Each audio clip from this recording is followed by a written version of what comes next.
여러분 안녕하십니까? 이어서 광주 MBC 뉴스데스크입니다. 정부가 미국과의 관세 협상에서 기존 25%에서 15%로 관세를 최종 합의했습니다.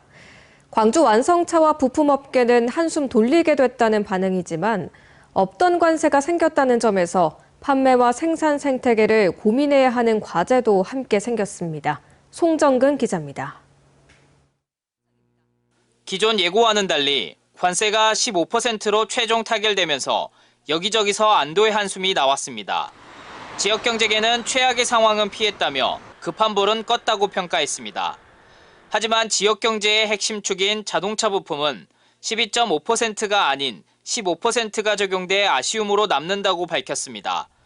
그동안 경쟁국들과 달리 한미 FTA로 무관세 혜택을 받아왔지만 이번 결정으로 경쟁국들과 동일한 관세가 적용되기 때문입니다.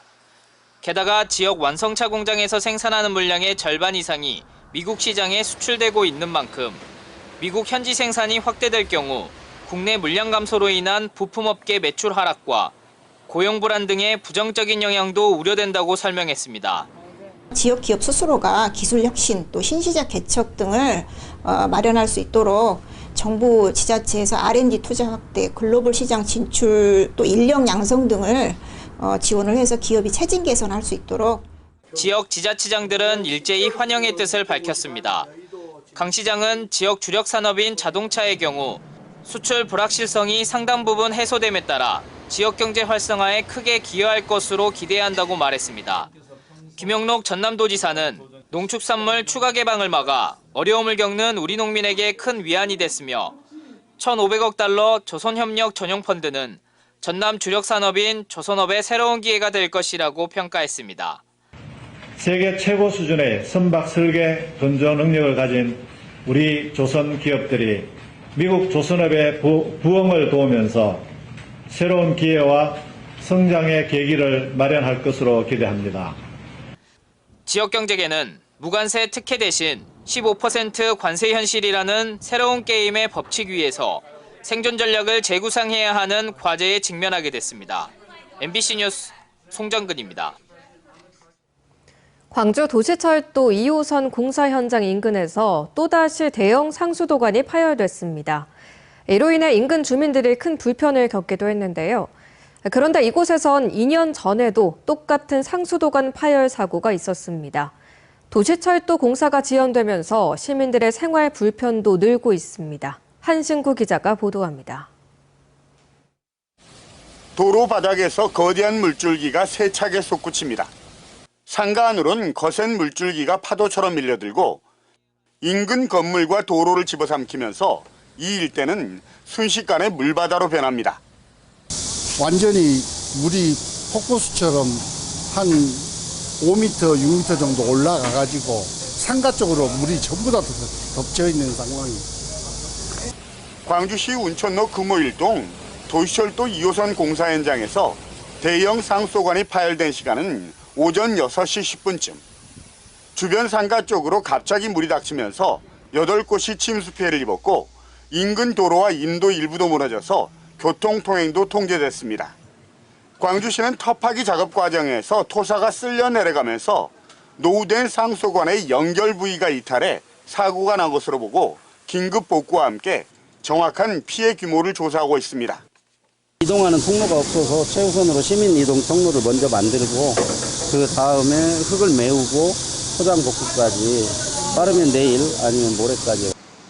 문제는 이 일대에서 유독 상수도관 파열 사고가 잦다는 겁니다. 2년 전인 지난 2023년에도 2차례나 상수도관이 터져 물난리가 나는데 최근에는 인근 지역에서 땅 꺼짐 현상까지 목격되는 등 전조 현상을 보였다는 게 주민들의 설명입니다. 거기를 또 메꿨는데 다음 날 와서 보니까 거기가 더 커져 있어갖고 또 그걸 다시 메꿨다 하더라고요. 그러니까 그때부터서 지금 점점 이제 그거는 신고는 자꾸 생길 조짐이 있었던 것 같고. 광주 도시철도 2호선 공사가 예정보다 길어지고 또 더디게 진행되면서 상습 정체와 잦은 상수관 파열 등 시민들의 생활 불편이 이어지고 있습니다. MBC 뉴스 한신구입니다. 취재가 시작되자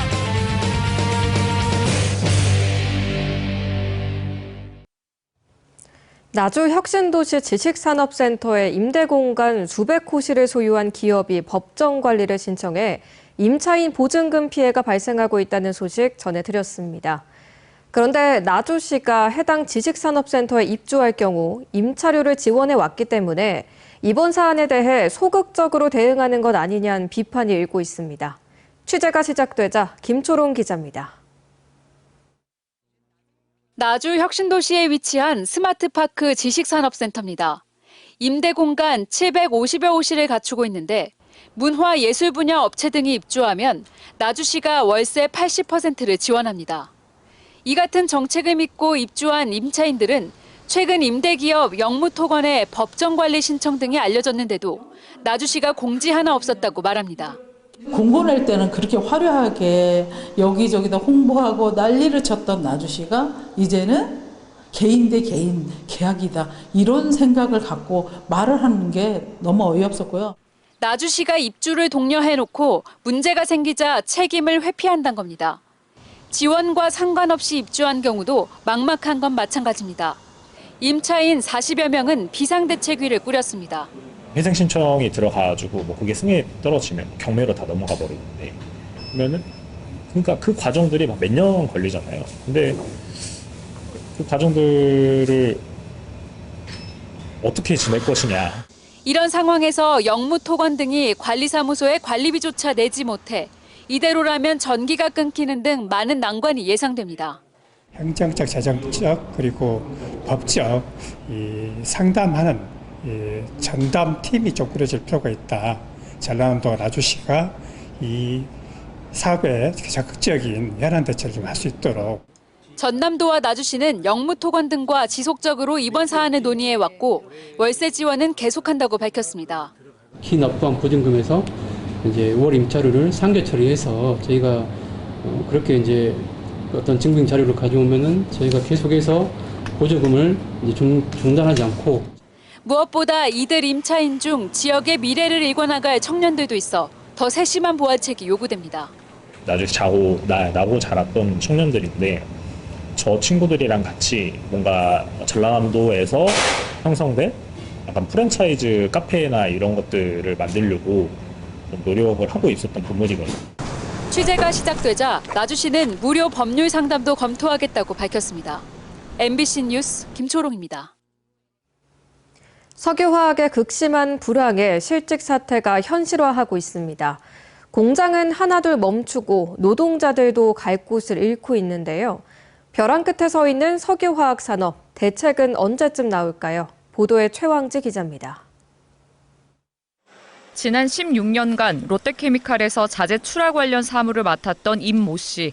하청업체에게 해고 통보를 받고 오늘 마지막 출근을 했습니다. 건설 자재를 생산하는 이스톤 공정이 중단되며 임 씨는 할 일을 잃었습니다. 도급 계약을 해지했다 그러더라고, 사무 업무만. 그러니까 이스톤이 스크랩 됐는데 왜 잘 나가고 있는 대리석에 있는 제 업무를 그것도 원청 직원이 직접 와서 배우겠다고 인수인계를 하라는 거예요, 이게. 지난 4월 중단된 공정에 피해를 본 노동자는 모두 7명. 이 가운데 4명은 전환 배치가 됐지만 3명은 해고 통보를 받았습니다. 자회사 전환을 조건으로 근로자 지위 확인 소송 취하를 요구한 원하청에 대해 노동자들은 강하게 반발했습니다. 협상의 여지도 없었고 전환 배치의 노력도 거의 없었어요. 회사는 이제 우리는 할 만큼 다 했다. 전환 배치 노력을 했다라고 하는데 그것은 뭐 사실 그냥 핑계에 불과해요. 중단된 공정이 10년 넘게 적자를 기록한 사업인 만큼 롯데케미칼은 불가피한 조치였단 설명입니다. 하청업체 노동자의 실직엔 원청사의 법적 책임은 없다면서도 노동자들의 고용 승계를 위해 노력했지만 입장차를 좁히지 못했다고 설명했습니다. 불황에 따른 인력 감축은 다른 기업도 마찬가지입니다. 지난해 LG화학은 공장 가동 중단과 새 하청업체 입찰 과정에서 3명의 노동자가 그만두거나 해고를 당했습니다. 기업들이 비용 절감으로 불황을 버티고 있는데 정부의 대책은 요원합니다. 조인트 벤처 형태로 현물 출자를 한 다음에 노후화된 설비는 이제 가동을 안 하면서 여러 가지 비용들을 줄이는 방안들이 검토가 될 수 있겠습니다. 정부에서 좀 적극적으로 이런 규제라든지 허들 이런 부분들을 좀 해결해 줘야 될. 최근 여수산단의 일용직 노동자들 가운데 절반 이상은 새 일감을 찾지 못하고 있습니다.